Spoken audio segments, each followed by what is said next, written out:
Exodus 15. The Song at the Sea.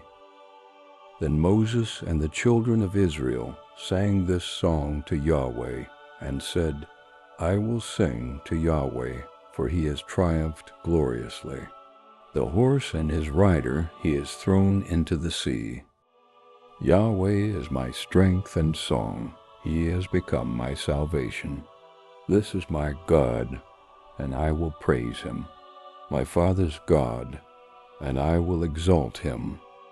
Yahweh is a man of war. Yahweh is his name. He has cast Pharaoh's chariots and his army into the sea. His chosen captains are sunk in the Red Sea.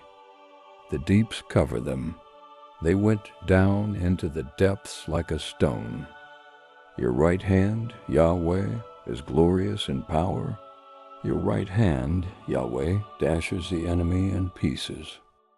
In the greatness of your excellency, you overthrow those who rise up against you.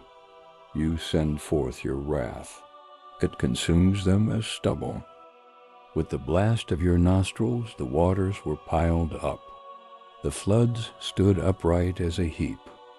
The deeps were congealed in the heart of the sea. The enemy said, I will pursue. I will overtake. I will divide the spoil. My desire shall be satisfied on them. I will draw my sword. My hand shall destroy them. You blew with your wind. The sea covered them. They sank like lead in the mighty waters. Who is like you, Yahweh, among the gods? Who is like you, glorious in holiness, fearful in praises, doing wonders? You stretched out your right hand. The earth swallowed them. You, in your loving kindness, have led the people that you have redeemed. You have guided them in your strength to your holy habitation. The peoples have heard. They tremble. Pangs have taken hold on the inhabitants of Philistia. Then the chiefs of Edom were dismayed. Trembling takes hold of the mighty men of Moab. All the inhabitants of Canaan are melted away. Terror and dread falls on them.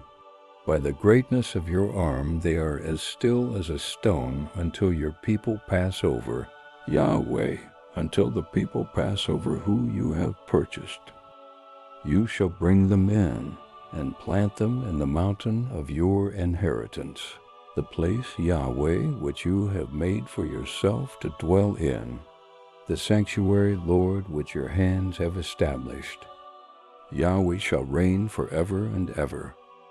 For the horses of Pharaoh went in with his chariots and with his horsemen into the sea, and Yahweh brought back the waters of the sea on them. But the children of Israel walked on dry land in the midst of the sea. Miriam the prophetess, the sister of Aaron, took a tambourine in her hand, and all the women went out after her with tambourines and with dances. Miriam answered them, Sing to Yahweh, for he has triumphed gloriously. The horse and his rider he has thrown into the sea. The waters of Marah. Moses led Israel onward from the Red Sea, and they went out into the wilderness of Shur. And they went 3 days in the wilderness, and found no water. When they came to Marah, they couldn't drink from the waters of Marah, for they were bitter. Therefore its name was called Marah. The people murmured against Moses, saying, What shall we drink? Then he cried to Yahweh. Yahweh showed him a tree, and he threw it into the waters, and the waters were made sweet. There he made a statute and an ordinance for them, and there he tested them. And he said, If you will diligently listen to the voice of Yahweh your God, and will do that which is right in his eyes, and will pay attention to his commandments, and keep all his statutes, I will put none of the diseases on you which I have put on the Egyptians, for I am Yahweh who heals you. They came to Elim, where there were 12 springs of water and 70 palm trees, and they encamped there by the waters.